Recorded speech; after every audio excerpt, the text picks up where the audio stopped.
नमस्कार मित्रांनो, मी गणेश सिंग. रेशन धारकांसाठी एक आनंदाच्या आत्मी रेशन कार्डची KYC ही चालू झालेली आहे. तर मित्रांनो, त्याबद्दल आणखीन एक खुशखबर आहे. तर रेशन कार्ड धारकांना KYC करणे आता घरबसल्या शक्य झालेलं आहे. तर मित्रांनो, आजच्या व्हिडिओच्या माध्यमातून कशा पद्धतीने तुम्ही तुमच्या रेशन कार्डची KYC करू शकता आणि तुमचं रेशन धान्य हे चालू ठेवू शकता, या व्हिडिओच्या माध्यमातून संपूर्णपणे माहिती बघणार. तर मित्रांनो, हा व्हिडिओ आपण शेवटपर्यंत बघा. चला तर मित्रांनो, व्हिडिओला सुरुवात करूया. तत्पूर्वी मित्रांनो, आपल्या चॅनलवरती जर पहिल्यांदा आला असेल तर चॅनलला सबस्क्राईब करा, व्हिडिओ आवडला तर व्हिडिओला लाईक आणि इतरांना नक्की शेअर करा. चला तर मित्रांनो, व्हिडिओला सुरुवात करूया.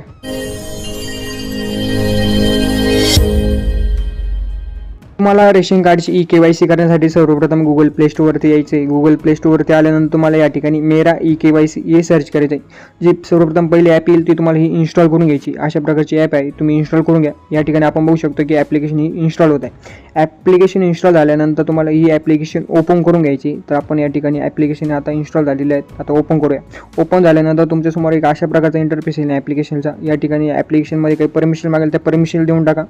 त्यानंतर तुम्हाला सर्वप्रथम तुमचं स्टेट सिलेक्ट करायचं आहे. तर तुम्हाला तुमचं राज्य आहे ते सिलेक्ट करून घ्या. या ठिकाणी महाराष्ट्र सिलेक्ट करा.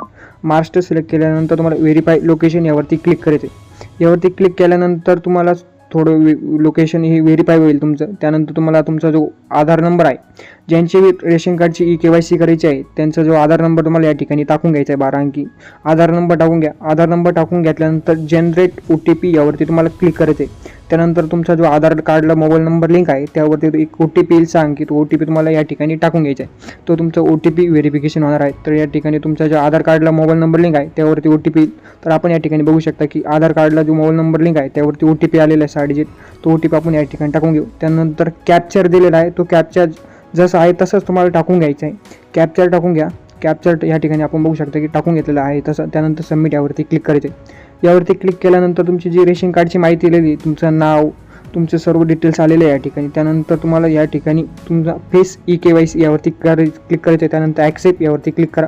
यावरती क्लिक केल्यानंतर तुमचा जो चेहरा आहे, तुमची जी सेल्फी आहे तो तुम्हाला या ठिकाणी घ्यायची आहे. ते व्हेरीफाय होणार आहे. तर तुमचे जो व्हेरिफिकेशन तर तुम्ही या ठिकाणी बघू शकता की तुमची KYC ही सक्सेसफुली झालेली आहे. तर तुम्ही अशा प्रकारे तुमच्या मोबाईलच्या माध्यमातून तुमची KYC रेशन कार्डची करू शकता. तर मित्रांनो, आपण स्क्रीनवरती बघू शकता की KYC स्टेटस सक्सेसफुली रजिस्टर झालेले आहे. तर मित्रांनो, आपली जी KYCची जी प्रोसेस आहे ती सक्सेसफुली सबमिट झालेली आहे. आता आपलं व्हेरिफिकेशन होईल, फेस व्हेरिफिकेशन आणि OTP व्हेरिफिकेशन. त्यानंतर आपली जी KYC झालेली आहे ती सक्सेसफुली होऊन जाईल. तर मित्रांनो, तुम्ही अशा पद्धतीने तुमच्या मोबाईलच्या माध्यमातून तुमची KYC करू शकता. तर मित्रांनो, आपल्याला जर हा व्हिडिओ आवडला असेल तर व्हिडिओला लाईक, चॅनलला सबस्क्राईब करा आणि नक्कीच आपल्या फॅमिली मेंबरला नक्की हा व्हिडिओ शेअर करा. मित्रांनो, चला पुन्हा भेटूया अशीच नवनवीन माहिती. जय हिंद, जय महाराष्ट्र.